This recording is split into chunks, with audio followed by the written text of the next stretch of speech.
Hi, my name is Isabel, and I was wondering if homosexuality is still considered a sin in the church, and if so, why?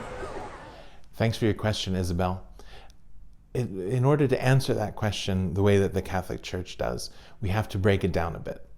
First of all, when the Catholic Church talks about an individual who's experiencing same-sex attraction, an individual with homosexual desires, she wants us to know that that person is always good because that person is always a son or daughter of God.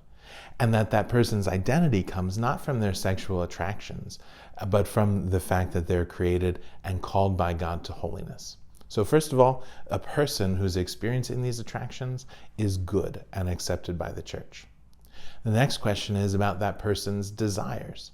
The church looks at sexual desires the way she looks at all of our other desires and feelings and passions, and wants us to consider them in light of who we are and what we're called to, and only to act on those desires that are leading us to good actions.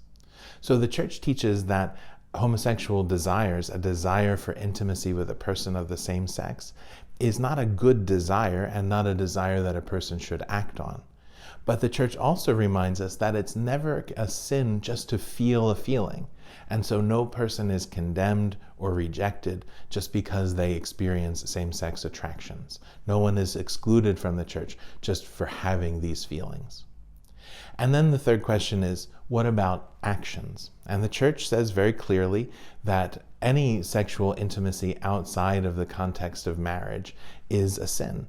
And in the case of homosexual actions, the church says that they're sinful in every circumstance because they lack the complementarity and the openness to procreativity that we see as essential to God's plan for sexual intimacy.